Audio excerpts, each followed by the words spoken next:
Hello everyone, আসসালামু আলাইকুম। আজকে আমরা তৃতীয় ক্লাসে যে আমাদের সংখ্যা পদ্ধতি পার্টটা আছে, এইচএসসি আইসিএসসি চ্যাপ্টার 3 সংখ্যা পদ্ধতি পার্টের লাস্ট ক্লাসটা করব। নেক্সট ক্লাস থেকে আমাদের ডিজিটাল ডিভাইস পার্ট শুরু হবে। এখন দেখো, আমরা লাস্ট ক্লাস পর্যন্ত সংখ্যা পদ্ধতির রূপান্তরগুলো সব দেখছি। এখন আজকে থেকে আমরা শুরু করবো হচ্ছে সব থেকে মোস্ট ইম্পর্টেন্ট টপিক, সংখ্যা পদ্ধতি চ্যাপ্টারের লাস্ট টপিক এবং মোস্ট ইম্পর্টেন্ট টপিক। তার আগে চলো আমরা যোগ বিয়োগটা দেখি নিই। এখন শোনো, আমাদের যে যোগ বিয়োগ আছে সংখ্যা পদ্ধতিটা, এটা তোমরা ক্যালকুলেটর দিয়ে ইজিলি করতে পারবা। এখন এক্সামে যেহেতু ক্যালকুলেটর এলাও, সবাই ক্যালকুলেটর দিয়েই করে। আমি শুধু যোগের প্রসেসটা দেখাই দেই, তোমরা ক্যালকুলেটর দিয়ে করবা। তাও জানার জন্য একটু শিখে রাখো যোগের প্রসেসটা কিভাবে। দেখো, 839,115 যদি আমি যোগ করতে চাই আমাদের কি হয় দেখো তো। 5 আর 9 যোগ করলে হয় আমাদের 14। কিন্তু 14 প্রকাশ করার জন্য আমাদের ডেসিমালে বা দশমিক সংখ্যা পদ্ধতিতে কোনো মৌলিক চিহ্ন বা প্রতীক নাই। এই কারণে এইখান থেকে আমাদের যে দশমিকের বেজ আছে, বেজটা বাদ দিতে হবে। দশমিকের বেস 10, 10 যদি বাদ দিয়ে আমাদের থাকে কত 4। এখন দেখো, 4 কিন্তু আমাদের দশমিক সংখ্যা পদ্ধতিতে ছিল, তাহলে এই জায়গায় আসবে 4। এখন এই 10 কয়বার বিয়োগ করছি? একবার। এই কারণে পরের ঘরে এই 10টা একবার বিয়োগ করার ওই একটা আমাদের যোগ হয়ে যাবে, যেটা আমরা হাতের এক বলতাম আর কি। এখন আবার যদি যোগ করো তুমি, 1 3 1 যোগ করলে আবার আসে 4, 8 আর 1 হয় এই জায়গায় হবে 5, 8 আর 1 হয়ে যাবে 9, তাহলে 954। এটাই হচ্ছে আমাদের যোগ। সেম প্রসেস বাইনারির ক্ষেত্রে। বাইনারির ক্ষেত্রে একটা, চলো একটু দেখি। 1 1 1 0 1 0 1 1 1 দেখো, প্রথমে এটা ধরো 1 দিলাম। দেখো, 1 আর 1 যদি যোগ করি আমাদের হয় 2, কিন্তু বাইনারিতে 2 প্রকাশ করার জন্য কোনো মৌলিক চিহ্ন বা প্রতীক নাই। এই কারণে এখান থেকে বাইনারির বেস বা 2 আমাদের বাদ দিতে হবে। তুমি যদি বাইনারির বেস 2 বাদ দাও, তাহলে আমাদের আসে কত? 0। এই জিরোটা তুমি এই জায়গায় লেখবা। এখন দেখো, 2 কয়বার, বেস কয়বার বিয়োগ করছি? একবার। পরের ঘরে ওই একটা আমাদের প্লাস আকারে চলে আসবে, যেটা আমরা হাতের এক বলতাম। তারপরে দেখো, এই 1 আর 1 যোগ করলে আবার হয় 2। যেহেতু 2 প্রকাশ করার জন্য বাইনারিতে কোনো চিহ্ন নাই, এই কারণে এইখান থেকে আবার বাইনারির বেসটা বিয়োগ করতে হবে। তাহলে 2 থেকে আবার যদি 2 বাদ দিই, আমাদের থাকে কত? দেখো, আবার সেম 0 থাকে। তাহলে এই জায়গায় 0 লিখলাম। এখন দেখো, আমাদের 2 কতবার বিয়োগ করছি? একবার। এই কারণে পরের ঘরে আবার একটা 1 যোগ হবে, যেটা আমরা হাতের এক বলেছি। আবার দেখো, 1 আর 1 যোগ করলে আবার আমাদের সেম 2 আসে। যেহেতু 2 প্রকাশ করার জন্য বাইনারিতে কোনো মৌলিক সংখ্যা বা প্রতীক নাই, এই কারণে এখান থেকে আবার 2 বাদ দিই, তাহলে থাকে 0। এই জায়গায় আবার চলো 0 আসলো। এখন 2 কতবার বিয়োগ করছি? একবার। এই কারণে পরের ঘরে একটা 1 প্লাস আকারে চলে আসবে। এখন দেখো, 3টা 1 যোগ করলে আমাদের আসে 3। এখন এই 3 থেকে 3 প্রকাশ করার জন্য বাইনারিতে কোনো মৌলিক চিহ্ন বা প্রতীক নাই, এই কারণে এখান থেকে আবার বেস 2 বিয়োগ করতে হবে। যদি বিয়োগ করে আমাদের আসে 1, তাহলে এই জায়গায় আসলো 1। তাহলে দেখো, এই জায়গায় আমাদের 3 থেকে 2 বিয়োগ করে 1 আসছে, 1 লিখলাম। আর 2 কয়বার বিয়োগ করছি? 1, যেটা পরের ঘরে প্লাস আকারে চলে আসছে। এখন আবার এই 3টা যোগ করলে আবার 3 হয়। এইখান থেকে আবার যদি 2 বাদ দাও, আসে কত আমাদের? 1। আবার 1 লিখলাম। তারপরে 1 কতবার বিয়োগ করছি? 2 কতবার বিয়োগ করছি? একবার। এই কারণে পরের ঘরে 2 প্লাস আকারে আসবে। আবার দেখো, তুমি 3 হবে, 3 থেকে 2 গেলে থাকবে 1, আর হাতে থাকবে কত? 2 কতবার বিয়োগ করছি? একবার। প্লাস 1 আসবে পরের ঘরে। তাহলে দেখো, আবার একটা 1 চলে আসলো। তাহলে 1 1 1 1 0 0 0। এখন আমরা দেখবো হচ্ছে আমাদের মোস্ট ইম্পর্টেন্ট টপিক, চিহ্নযুক্ত সংখ্যা উপস্থাপন। দেখো, আমাদের চিহ্নযুক্ত সংখ্যা উপস্থাপন করার জন্য 3টা পদ্ধতি আছে। একটা হচ্ছে প্রকৃত মান গঠন, আমাদের সেকেন্ড প্রসেস হচ্ছে একের পরিপূরক, তৃতীয় প্রসেস হচ্ছে আমাদের 2 এর পরিপূরক। এর ভিতরে দেখো, একের পরিপূরক, প্রকৃত মান গঠন আর একের পরিপূরক, এই দুইটা দিয়ে আমাদের মেইনলি এমসিকিউ অথবা ক খ তে প্রশ্ন আসবে সর্বোচ্চ, কিন্তু গ ঘ তে প্রশ্ন আসবে না। এই দুইটা বেশি ইম্পর্টেন্ট না। কিন্তু আমাদের যে 2 এর পরিপূরক আছে, এই সংখ্যা পদ্ধতি টপিকটার সব থেকে ইম্পর্টেন্ট জিনিস হচ্ছে যে 2 এর পরিপূরক। এটা দিয়া গ ঘ তে সচরাচর প্রশ্ন আসে। তাহলে চলো, প্রকৃত মান গঠন পদ্ধতিতে কিভাবে নেগেটিভ আর, আচ্ছা, এগুলা চিহ্নযুক্ত সংখ্যা উপস্থাপন মানে কি ওইটাকে একটু জানি চলো। যেমন আমরা ডেসিমালে একটা সংখ্যা যদি 5 নেই, এটা নেগেটিভ ভ্যালু হয় কি? -5। ইজিলি আমরা মাইনাস দিয়ে লিখতে পারি। তারপর 8 এর নেগেটিভ -8 লিখতে পারি। কিন্তু বাইনারির ক্ষেত্রে ধরো একটা সংখ্যা, এইটার নেগেটিভ তুমি চাইলেই সামনে ভাবে মাইনাস দিয়া লিখতে পারবা না। তাহলে কিভাবে নেগেটিভ চিহ্নযুক্ত সংখ্যা প্রকাশ করবো, এই তিনটা প্রসেস আছে। তাহলে চলো আমরা এই তিনটা একটা একটা করে দেখি।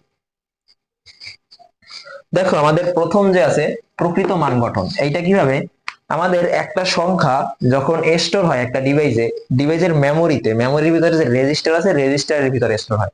এখন রেজিস্টার কয়েক ধরনের হইতে পারে, আমাদের বইতে 8 বিট রেজিস্টার নিয়েই কথা বলা আছে। তাহলে চলো একটা 8 বিটের রেজিস্টার এই জায়গায় দেখাই যাবে। 8 বিটের একটা রেজিস্টার, এই ক্ষেত্রে আমাদের যে রেজিস্টারের প্রথম যেই বিটটা আছে এইটা হচ্ছে আমাদের চিহ্ন প্রকাশ করে। এইটা আমাদের চিহ্ন প্রকাশ করে কিভাবে, এই বিটের ভিতরে বাইনারিতে হয় থাকবে 0 অথবা থাকবে 1, যে কোনো একটা ভ্যালু থাকবে। 0 থাকার মানে হচ্ছে সংখ্যাটা পজিটিভ, আর এই জায়গায় যদি 1 থাকে দ্যাটস মিন সংখ্যাটা আমাদের নেগেটিভ। আর যে বাকি 7টা বিট আছে এই 7টা বিট আমাদের সংখ্যাটার মান নির্দেশ করবে। বুঝছো? দেখো যেমন একটা সংখ্যা যদি নেই 0 1 1 0 1 0 1 1, দেখো আমাদের চিহ্ন বিটের ভিতরে 0 আছে, 0 থাকার মানে কি পজিটিভ, দ্যাটস মিন আমার এই যে মান যেটাই আসে ওইটা হচ্ছে আমাদের পজিটিভ আছে। আবার যদি এইটারে 0টারে 1 কইরা দিই তাহলে আমাদের মান এইটাই থাকলো, সংখ্যাটা হয়ে গেল নেগেটিভ। তাহলে এইভাবে প্রকৃত মান গঠন পদ্ধতিতে আমাদের পজিটিভ নেগেটিভ সংখ্যা ডিফাইন করা হয়। এখন দেখো প্রকৃত মান গঠন পদ্ধতিতে একটা এমসিকিউ আছে। দেখো প্রকৃত মান গঠন পদ্ধতিতে তুমি সর্বোচ্চ যে সংখ্যাটা স্টোর করতে পারবা সেটা হচ্ছে আমাদের 127, আর সব থেকে ছোট যে সংখ্যাটা স্টোর করতে পারবা সেটা হচ্ছে আমাদের -127। এর থেকে ছোট অথবা এর থেকে বড় সংখ্যা তুমি স্টোর করতে পারবা না। ঠিক আছে, তাহলে চলো একের পরিপূরক পদ্ধতি আমরা একটু দেখি। একের পরিপূরক পদ্ধতিটা হলো আমাদের, ধরো যে কোনো একটা বাইনারি সংখ্যা তুমি নিলা 1 1 0 1 1 1। এখন এইটার নেগেটিভ ভ্যালু একের পরিপূরক পদ্ধতিতে কিভাবে বের করতে হয় সেটা হচ্ছে আমাদের জিরো গুলারে সব 1 কইরা দিবা আর 1 গুলারে সব 0 কইরা দিবা। যেমন এই জায়গায় 1 হবে 0, এই 1 হবে 0, এটা হবে 1, এটা 0 0 0। তাহলে এইটাই হচ্ছে এই সংখ্যাটা আমাদের নেগেটিভ সংখ্যা, যেটা হচ্ছে একের পরিপূরক পদ্ধতিতে।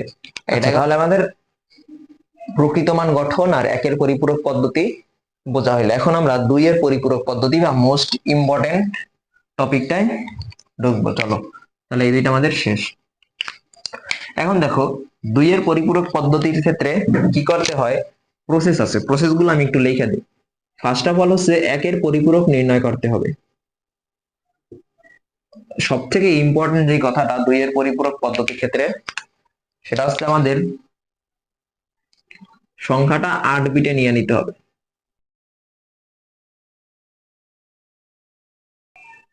দেখো 2 এর পরিপূরক পদ্ধতির জন্য যেই সংখ্যাটাই থাকে সেটা হচ্ছে আমাদের 8 বিটে নিয়ে নিতে হবে। আমরা এক্সাম্পলের মাধ্যমে অবশ্যই দেখবো। আমাদের সেকেন্ড প্রসেস হচ্ছে এটার একের পরিপূরক বের করতে হবে, তারপরে এই একের পরিপূরকের সাথে 1 যোগ করতে হবে।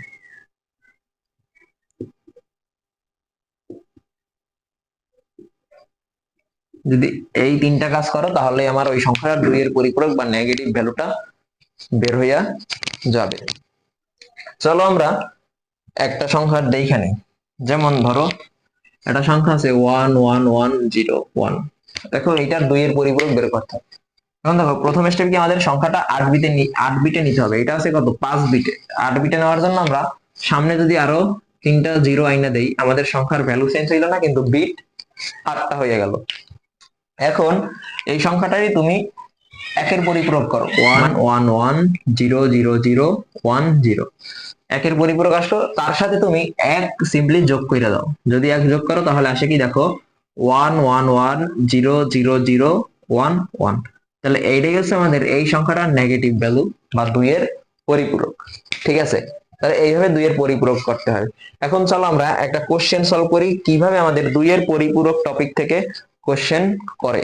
আচ্ছা দেখো আমাদের একটা কোশ্চেন, দেখো তুমি কোশ্চেন করছে কি যে যোগের সাহায্যে বিয়োগ করো 63 যেটা অক্টালে আছে সেখান থেকে আমাদের 25 বিয়োগ করতে হবে, আর 10 যেটা আমাদের ডেসিমালে আছে। দেখো যোগের সাহায্যে বিয়োগ, এটা কিভাবে, সিম্পলি আমরা মেইনলি বিয়োগ করি কিভাবে, ধরো 50, এইটা থেকে যদি 30 বিয়োগ করতে যাই সিম্পলি 30 বিয়োগ করে দিই।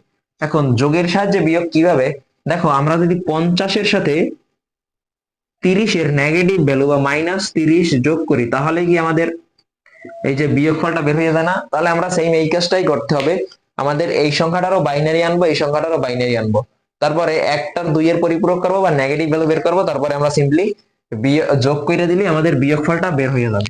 দেখো কিভাবে, তুমি এই এই অঙ্ক করার ক্ষেত্রে কিছু জিনিস খেয়াল রাখতে হবে, যেমন এই জায়গায় 63 আছে অক্টালে, এই জায়গায় আছে 25 ডেসিমালে। তুমি প্রথম করবা কি, এই 63টারেও ক্যালকুলেটর দিয়ে করবে, এটা রাফ হিসেবে 63টারেও তুমি ডেসিমালে নিবা, তারপর দেখবা 25-এর থেকে বড় হয় নাকি ছোট হয়। যদি 63-এর ডেসিমাল 25-এর থেকে ছোট হয় তাহলে তুমি করবা কি, যেই সংখ্যাটা ছোট ওইটার 2-এর পরিপূরক নির্ণয় করবা, আর যেই সংখ্যাটা বড় ওইটার সিম্পলি শুধু বাইনারি নির্ণয় করবা। তাহলে আমি যদি এখান থেকে দেখতে যাই 63-এর অক্টাল থেকে ডেসিমাল নিলে আসে 51, তাহলে 63 আমাদের, দেখো তুমি 63 যেটা অক্টালে, এই অক্টালের থেকে ডেসিমালে যদি নেই আমাদের ভ্যালু আসে 51, আর আমাদের আছে 25। দেখো এই জায়গায় আমাদের ছোট সংখ্যা হচ্ছে 25, তাহলে আমরা কি করতে হবে, 25-এর যে 2-এর পরিপূরক আছে সেটা বের করতে হবে। তারপর আমরা যে 63 অক্টালে বা 51 ডেসিমালে আছে এইটার বাইনারির সাথে 25-এর 2-এর পরিপূরক বা যেটা হচ্ছে -25 হবে সেটা যদি যোগ করে দিই তাহলে আমাদের অ্যান্সার বের হয়ে যাবে।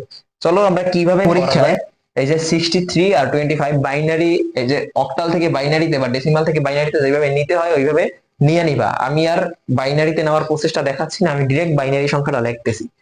তাহলে দেখো আমাদের যে 63 আছে, 63 অক্টাল থেকে যদি তুমি বাইনারিতে নাও আমাদের 110011।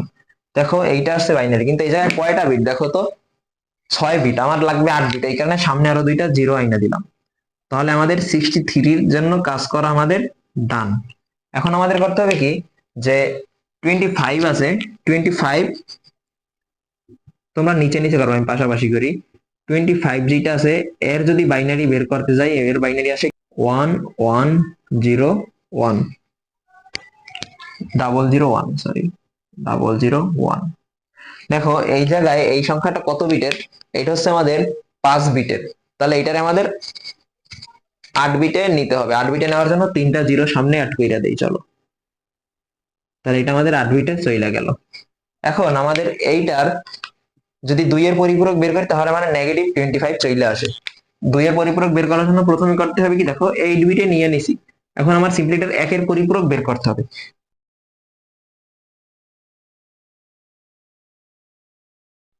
1-এর 0 আর 0-এর 1 কইরা দাও, তাহলে এটা আমাদের 1-এর পরিপূরক আসলো। এখন এখান থেকে তুমি যদি এর 2-এর পরিপূরক বের করতে চাও এটার সাথে 1 যোগ করে দিতে হবে, 111001110 প্লাস 1 যদি করো তাহলে আমাদের আসে কত, আসবে হচ্ছে 111001111। এটা হচ্ছে আমাদের এই সংখ্যাটার 2-এর পরিপূরক বা যেটারে আমরা -25 বলতে পারি। আচ্ছা দেখো আমরা আমাদের 63-এর বাইনারি পাইয়া গেলাম আর হচ্ছে -25-এর বাইনারিও পাইয়া গেছি। এখন এই দুইটা যদি যোগ করে দিই তাহলে আমাদের বিয়োগফল বের হয়ে যাবে। চলো আমরা উপরের দিকে যোগ করি, তাহলে 63 এটার বাইনারি হচ্ছে 001110011, এর সাথে যোগ করতে হবে -25 এর ভ্যালুটা 111000111। দুইটা যদি তুমি যোগ করো 0001110। এখন দেখো তো এইটারে তুমি যদি ডেসিমালে নাও, এই সংখ্যাটা ডেসিমালে নাও 8 বিট, 000111010, এটারে তুমি যদি ডেসিমালে নাও আমাদের আসছে 26, এটার ডেসিমাল ভ্যালু হচ্ছে 26। আচ্ছা এক্ষেত্রে দেখো আমাদের আছে 25, ডেসিমালে ছিল 25, আর এই 63-এর অক্টালে যদি নেই তাহলে আসে 51। দেখো এই দুইটা থেকে যদি বিয়োগ করে দেই, 51 থেকে 25 বিয়োগ করলে আমাদের 26 আছে। দেখো তো আমাদের অ্যান্সার মিলে গেছে। এখন দেখো এইটা আমি যোগ করার পরে আমার ক্যালকুলেটরের সামনে একটা সংখ্যা ছিল, এই জায়গায় আমার একটা 1 ছিল, তো ওই অনটা আমি দিই নাই। কেন দিই নাই? আমরা 8টা বিট নিব, ঠিক আছে? এর বাইরে যদি থাকে, যেমন দেখো তোমার 8টা বিটের মাধ্যমে সংখ্যাটা আছে, আমার যে 9 ছিল, 1 ছিল, ওইটা আমার আরো একটা বিট সামনে চলে গেছিল, ঠিক আছে? তাহলে আমরা 8 বিট নিব, শুধু 8 বিট নিয়ে কাজ করব, ঠিক আছে? বাকিগুলো আমাদের বাদ চলে যাবে যদি কিছু থাকে। তাহলে এই ছিল আমাদের যোগের সাহায্যে 63 অক্টাল থেকে 25 ডেসিমালের যোগের সাহায্যে বিয়োগ। এখন আমাদের আরেকটা আছে, দেখো 7a এবং 29, এটা আছে একটা হেক্সাডেসিমাল, একটা আছে ডেসিমাল।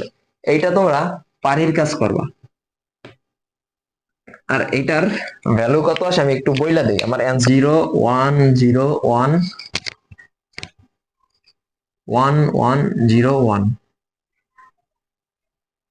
দেখো এই প্রশ্নের, এই কোশ্চেনের অ্যান্সার হয় আমাদের এইটা।